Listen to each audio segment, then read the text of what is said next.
So imagine as if your offer or whatever you're offering is like a bag, okay?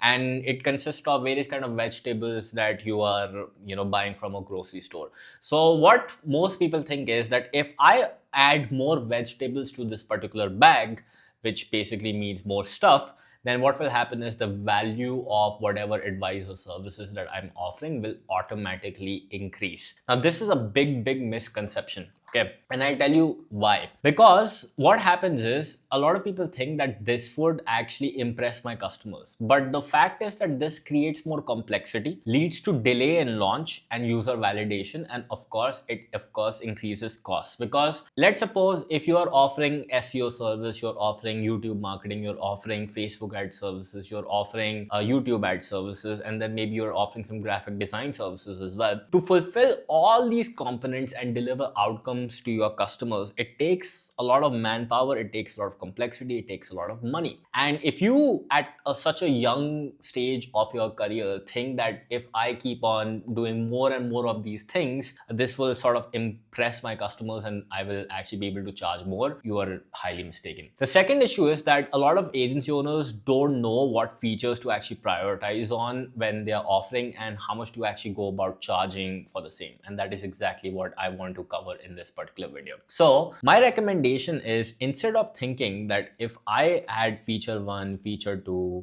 right, then I will be able to increase the pricing to whatever I want to charge, just get rid of this approach. And what I want you to adopt is a new ideology, which is called as value-based pricing. Okay. So let's suppose that I'm offering feature 1, feature 2, and then feature 3, right? It is my natural assumption that, hey, by adding all these features, I will be able to increase the cost. But the fact of the matter is that let's suppose over here, you are offering SEO service, then you are offering, let's suppose, Facebook advertisement service, right? And then let's suppose you are offering, graphic designing service, and then you are offering IT service, or maybe you're offering Internet of Things or whatever. What you'll have to do is you'll have to assemble teams for this, and then you'll have to build its own marketing channels. And again, same for this, you'll have to build a team of its own, then you'll have to build its own marketing channel, and then you'll have to build its own, then you'll have to build its own marketing channel and whatnot. So as you can see, this is going to be like very, very complex for any kind of startup to actually function. So an easier approach is to go with something which I call as value-based pricing. Okay. Now, according to this pricing, right, what you are doing is you're not going with any approach. Like, for example, Rohan, I should charge hourly pricing to my customers. Rohan, I should actually, do like a low ticket pricing. Rohan, I should do monthly recurring.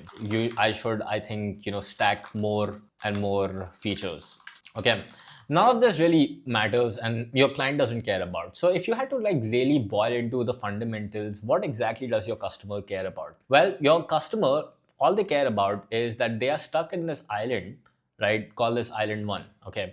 And over here, there is lack of food, lack of shelter, and they are basically not very happy with the current situation of their business. And for most people, especially if you're running a marketing agency, the biggest issue is lack of leads, lack of inquiries, lack of eyeballs, lack of branding. They all want to go to this particular island too, where they will have more abundance, more leads, more branding, more presence, and as a result, more opportunities. Now, as a agency owner, what you need to do is you need to basically build a pathway that allows somebody to go from island number 1 to island number 2. And you need to ensure that this path that they are doing or going to follow would be simple, right? Because again, if it's not simple, then a lot of people won't cross this. And as a result, it just won't do that. It is fast, okay? And the last one is that compared to the outcome and the ROI that they will get, it should be cheap and justifiable in their balance sheet. Okay. Now, if your solution is very, very complicated, where you are offering, like 50,000 different kind of features and services, guess what? People would not want to actually go for it. If your solution is very, very slow and it takes like 6 months to get results, 1 year to get results, guess what? People just won't actually pay for it. And if it is very, very expensive, where, for example, ROI that somebody will make from your services would be, let's suppose, 1 lakh rupees, but the cost to actually give you money or actually render this would be 50 lakh rupees, nobody will actually go for that particular solution. So you need to remember the rule of SFC, simple, fast, cheap. Okay. And when you are able to do that, and then you pair this up with some sort of guarantee that, hey, I will help you achieve this outcome and I guarantee that this will work. And if it doesn't work, then you don't pay. Then you become in a good position where you can actually use value-based pricing in order to charge for your advice and services. So this basically means that, hey, Mr. Business Owner or Mrs. Business Owner, if I can help you go from island number 1 to island number 2, rather than thinking about, whether I do hourly pricing, whether I do A service, whether I do B service, whether I do feature A, feature C, feature D, look, I am guaranteeing you this particular outcome, that you will be able to go from island number 1 to island number 2. And right now, island number 1 is a situation where you are, let's suppose, doing 10 lakhs a month in revenue. And island number 2 is where you are able to do 50 lakhs per month in revenue. Okay. So this means I'm able to, if we are able to actually do this successfully, I'm able to actually grow your business by at least 5 times. And if I'm able to do that successfully, then according to my value, right, what I deserve is at least 10% of the value. So in order to help somebody go from 10 lakhs a month to 50 lakhs a month, right, what is the difference? The difference is of at least 40 lakhs. Right. And in exchange of being able to do that, I want to charge 10% of this, which is at least 4 lakhs. Okay. And this becomes your bare minimum pricing, which is based around what is the end outcome that you're delivering to this particular customer, rather than thinking about, oh, because, service A costs this much, then service B costs that much, and that's why I'm adding feature A and C. And that is the reason why you want to actually do this. Because think about this. The other day, I was at the car showroom and I was thinking, hey, which car I should actually buy, right? And there was this like one salesman that I met, and he was like, Rohan, like when you actually buy this particular car, like, the horsepower is, 190, the mileage is this much, 8 kilometers, it has this much torque, and, this is the design, it was assembled in, I don't know, Italy or whatever, right?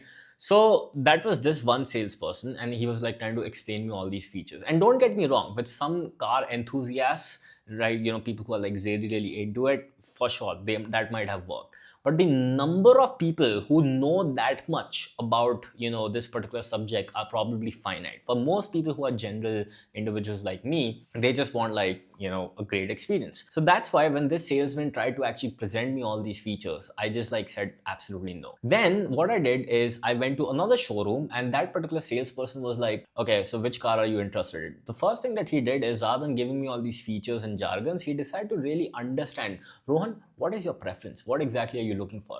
And I told him that, hey, I'm in my 20s. I'm looking for something sporty, but at the same time, I don't want something that breaks too easily, or the servicing is very, very complicated, and it becomes very, very difficult for me to drive on a regular basis. And then, he went around, he came back to me, and then he showed me like, a couple of cars, and he's like, check this out. You know what, Rohan? This specific car, I really, really think would be best because of your age. Since you are a young entrepreneur, you would actually love to drive this particular car. It also has it allows you to actually reach your destination because it has a very comfortable drive, but at the same time, it also gives that sporty look, so that when you actually go out to your friends in club, everybody actually looks around and says, wow, what kind of car is that? It has great aesthetics, and you would actually love that. And since I promise you that whenever you drive this car, you would actually get that attention, you would get that comfort, and as a result, you will never be late for your meetings. You will always, get appreciation from your customers, and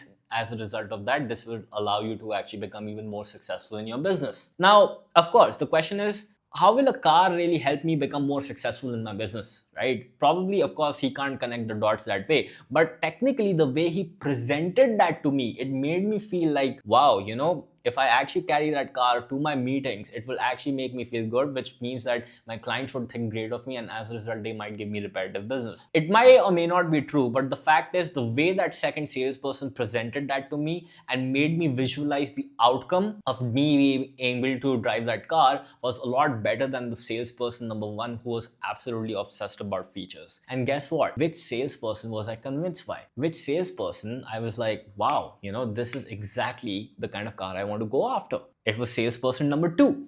And that is when that person then revealed the price. Now, for you to be able to actually, experience this luxury and that comfort and that sportiness, it's going to cost you X amount. right? And as a result of that, I didn't even think twice, and I thought, okay, this is something that I want to go forward with, right? But on the other hand, of that other person, he was too obsessed. Sir, this A part we got from Italy, it cost 50,000 rupees. This B part we actually got from this other country. To actually build this machinery, it cost that much. And they were just trying to justify their positioning by lining up those features after features after features.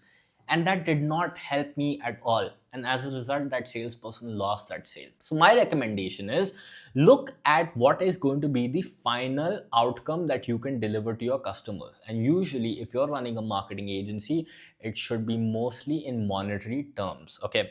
Now you might be thinking, but Rohan, I run a social media marketing agency, or I run a UI UX design agency. I don't think I will be able to actually promise monetary terms at all. Well, that is because you're thinking about it in the wrong way. Let's suppose that person that you're working with is making 10 lakhs a month, and they are getting a 0.5% conversion for every 100 clicks that they are getting on their website because of their shit UI UX design. You come into the picture and you help them get a 0.5% lift off, because of which the CTR on their or the click-through rate on their website actually becomes 1%, right? Now, as a result, their business actually increases, because for those same 100 clicks that they are getting, right, rather than getting, half a sale, or for every 200 clicks, one sale, this person is now able to get one sale for every 100 customers. This means their cost per acquisition has reduced, and their profits have improved, and their revenue has improved. All that happened just because of you being able to put in the efforts. Now, the question is, for, if they are able to actually do this, and as a result, they grew their business from 10 lakhs to 50 lakhs a month, do you think charging 10% of that increase in value is worth it? Absolutely it is. And that is the reason why I do not recommend to anybody to be obsessed about all these features. See, nobody cares about that. Nobody even cares about how many hours you work on a particular project as well.